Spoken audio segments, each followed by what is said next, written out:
I said, you can just stop here. And he looked at me and he said, you know, Kelly, I'm not going to hurt you. And I said, yeah, I know, Ray. Thanks a lot for the ride. And I got out of the car.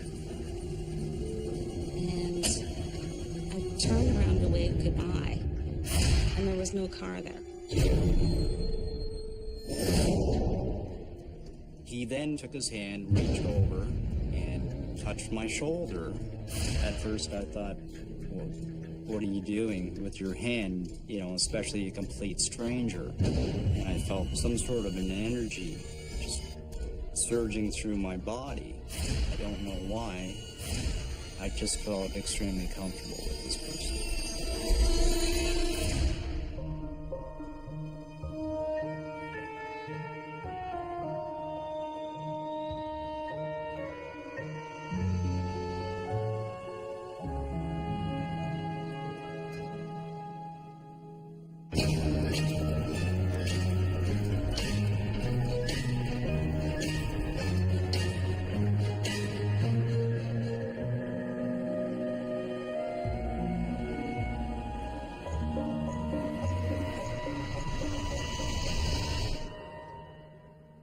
That time of my life was really difficult. I was newly separated, and my former husband was having a difficult time coming to terms with that, and so there was a lot of tension.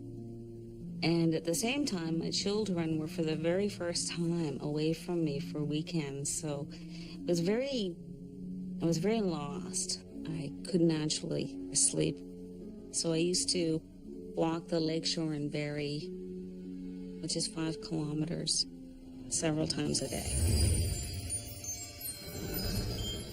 We all need a helping hand every now and then, whether it's holding open a door or donating a major organ. Everyone could use a good Samaritan at some point. Help might come from next door or 3 countries away. But what if it comes from someone or something that defies explanation? Welcome to Ghostly Encounters. I'm Lawrence Chow. Today we'll meet Kelly and Ron, 2 people who tell stories of emotional rescue by ghostly good Samaritans. Fresh from her divorce, Kelly Nichols' heart is closed for business. She's lonely and sad. But after a night out with her friends at a club, all that is about to change. After we left the club, we went next door so my girlfriend could look for this friend of hers, and it's deli. And I sat at the front near the doors, and she went out of my sight to the back of the restaurant to look for this fella. And it wasn't overly busy. Usually this would be full of people, either waiting for their friends or just eating a sandwich and having a drink. But it wasn't this night. It was really quiet that night.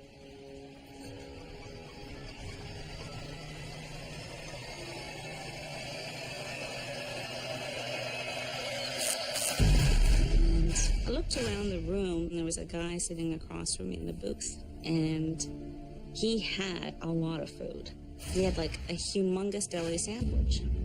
He had a bowl of soup, he had a large pop, and I think he had dessert. It was like 2 o'clock in the morning, right?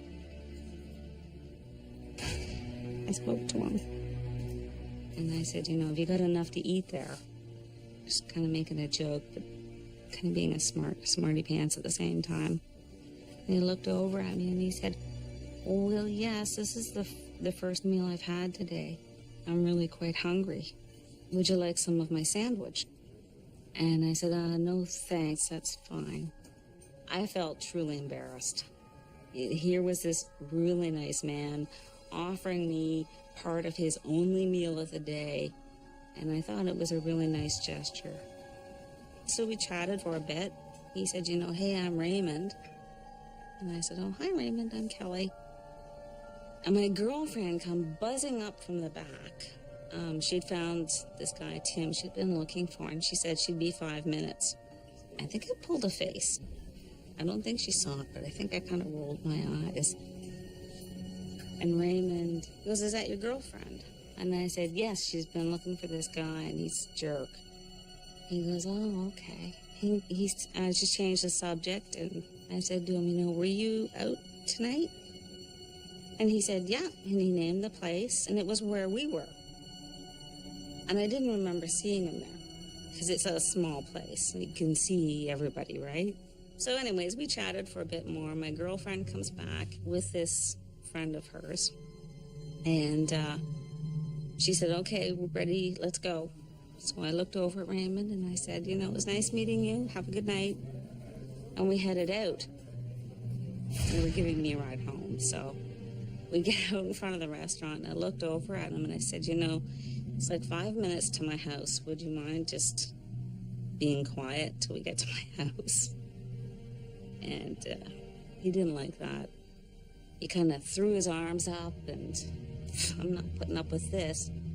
And he literally ran down the street like a 7-year-old. So my girlfriend throws me this look like, thanks a lot, and she chases after him. It's kind of scary standing out there in the middle of the night going, there goes my ride. And then it sort of revealed itself as a very mysterious event.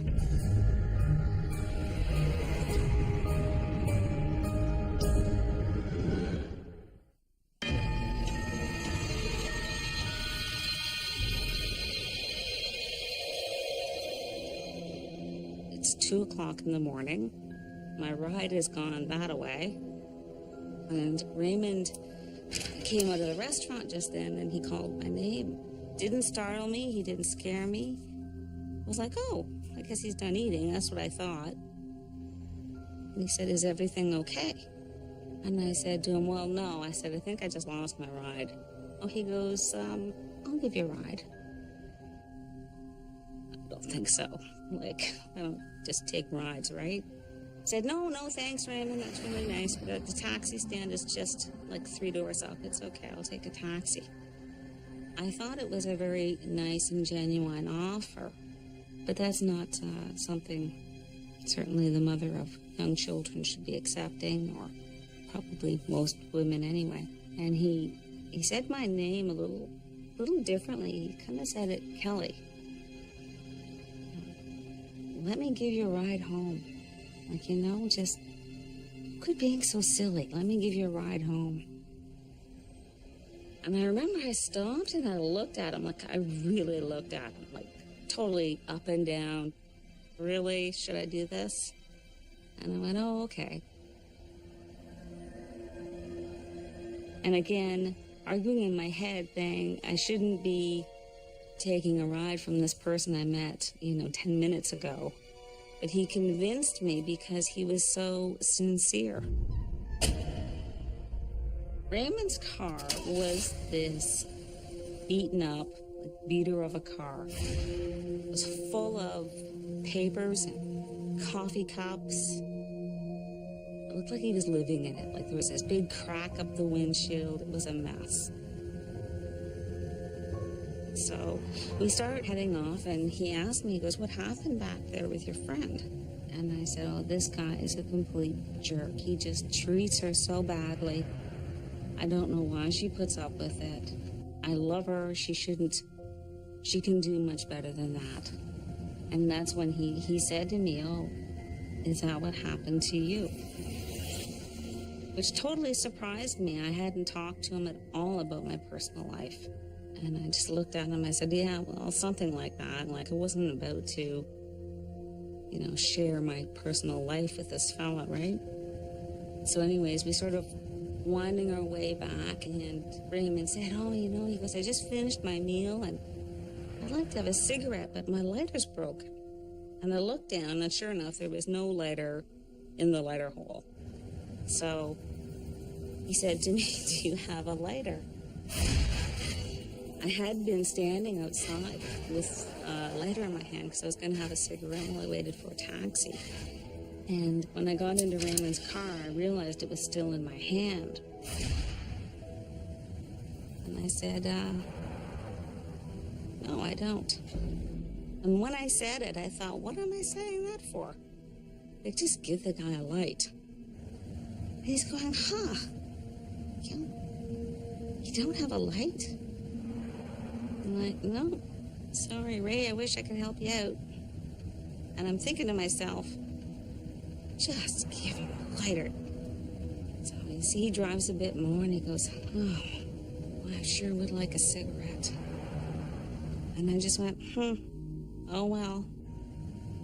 I think Raymond knew I had the lighter in my hand and didn't understand why I wouldn't pass it to him.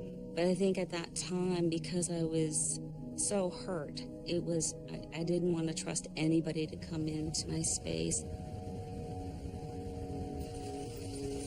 And by then, we were very close to my house, and I said, you can just stop here. Thanks for the ride.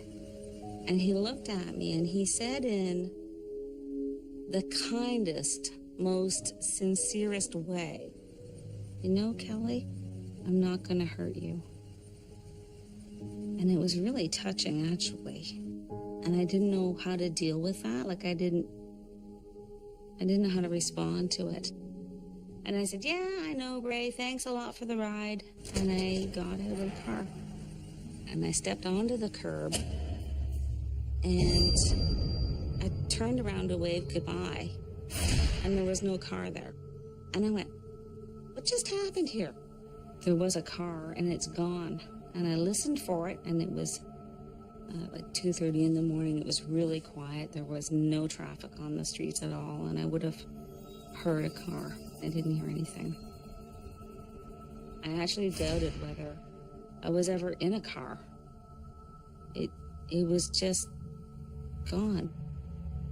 And so I just opted to go home and go to bed. When I called my girlfriend the next day and she asked where I disappeared to, and I told her Raymond had given me a ride home, it sort of revealed itself as a very mysterious event. And she's like, who? I said, well, Raymond, I was talking to him at the deli. She goes, oh, I didn't see him. Nobody else saw him except for me. My girlfriend said afterwards that was my guardian angel. And I think maybe that was true. I've often wondered why Raymond said, I'm not going to hurt you, Kelly. And I think he sensed my unwillingness to be the tiniest bit vulnerable or open. It wouldn't have hurt, I think, in hindsight, to have been friendlier and to have opened up and maybe shared some of my problems with him. After, with Raymond, I started to question myself as to why I couldn't do such a simple thing as open up my hand to somebody who needed something. And kind of think slowed things down for me a bit. Did it change my perspective on things? It may not have directly, but it may have been the start of kind of me getting a full night's sleep for the first time. And kind of relaxing and just letting them guard down a little bit. If Raymond really is a guardian angel, he is aptly named. His name has dramatic origins that mean protector and counselor. Ron Gendry is a truck driver who probably never thought he needed an angelic counselor. But like Kelly, Ron was lonely. There was something missing in his life, and it took an encounter on a windswept freeway to give him hope. There's a lot of variables to driving a truck. A lot of them, I guess, primarily weather conditions and traffic-related things. To be quite honest with you, it can become quite lonely at times.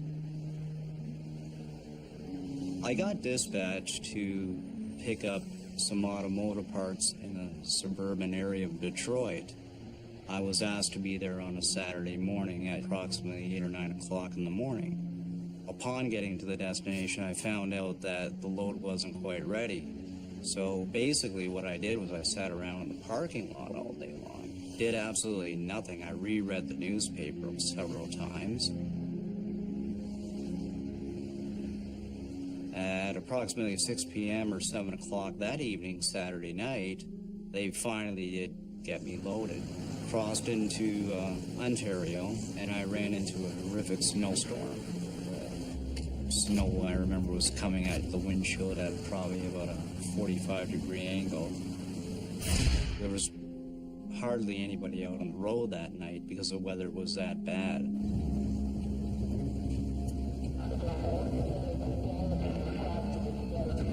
What had happened then is somebody had called over the CB radio. There was something definitely different or mysterious about this individual.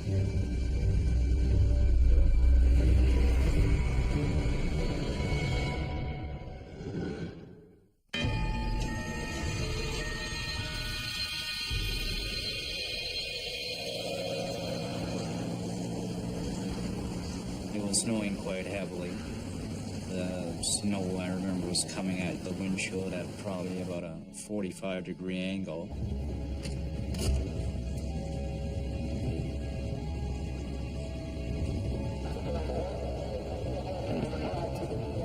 What had happened then is somebody had called over the CB radio, and he had a southern accent.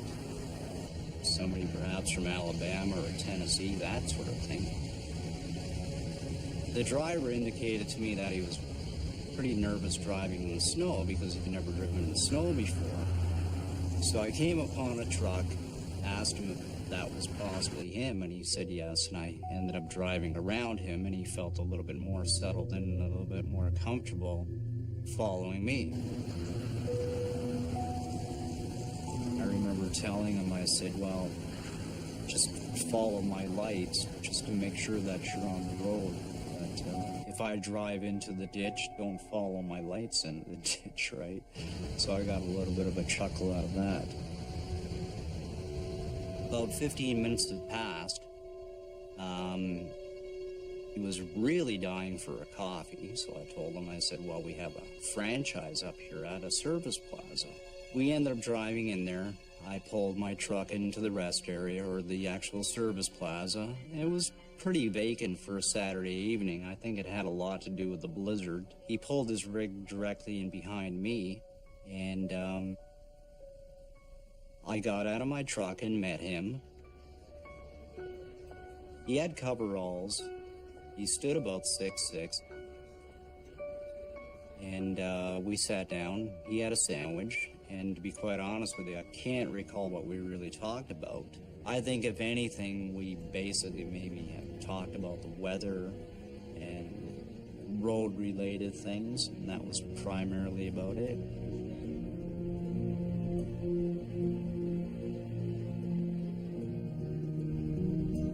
He then took his hand, reached over, and touched my shoulder. At first I thought, well, what are you doing with your hand, especially a complete stranger?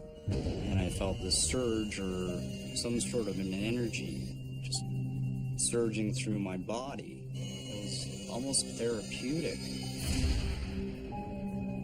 And at that same moment, this man said to me, well, don't worry. He said, you won't always be alone, and life will get better for you.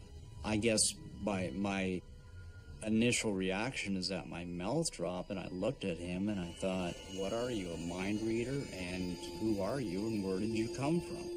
Because we absolutely did not talk about myself or personal life.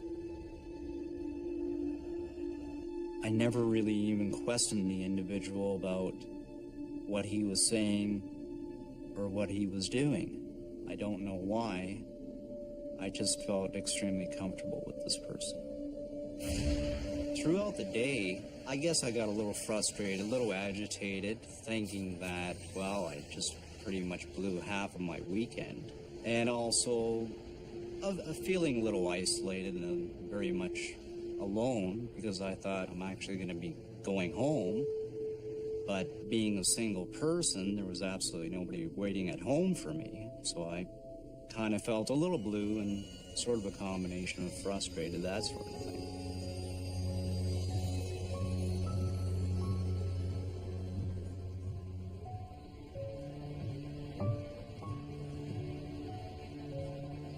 After finishing our coffee, we walked back outside, and it was still snowing outside. The gentleman got back into his truck.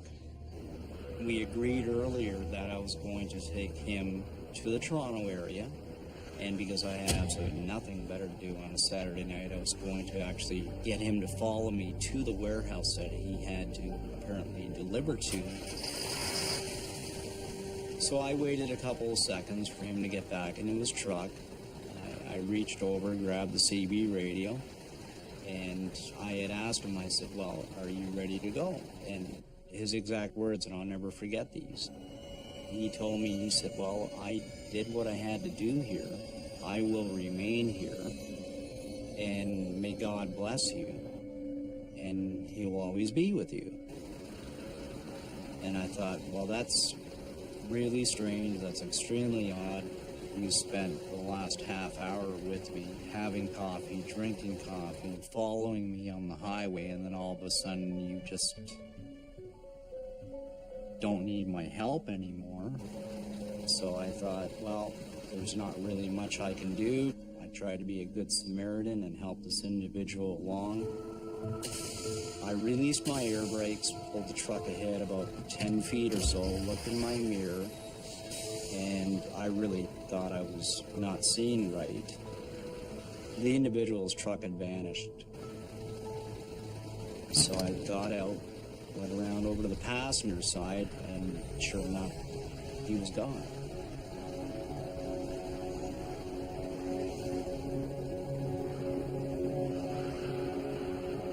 There's no way this individual could have driven around me or exited the parking lot without me actually seeing him. He vanished into thin air, him and his truck.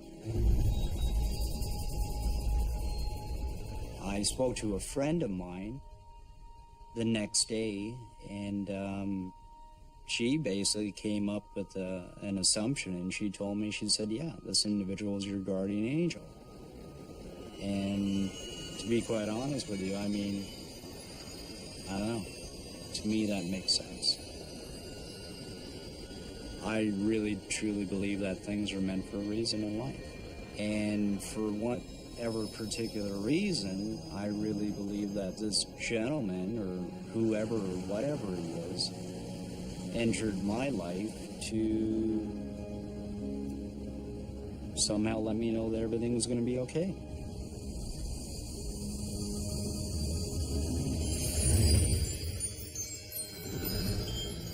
The mysterious Good Samaritan was right. Things turned out okay, and Ron is no longer alone. Both Ron and Kelly's problems weren't life and death. To some, they might appear small in the grand scheme of things. But a seemingly divine visitor shows interest and comforts them anyway. Our theological expert, David Reed, notes that many people with small problems don't bother to pray because they think God has bigger fish to fry. But if guardian angels showed up to reassure Kelly and Ron, this may tell us that the heart of the universe notices all our troubles and does indeed care for all creatures, great and small. You do meet people in your life for a reason. Whether you gain anything from it, I think is basically primarily up to the individual. To be quite honest with you, seeing is believing. And unless you actually experience that yourself as an individual,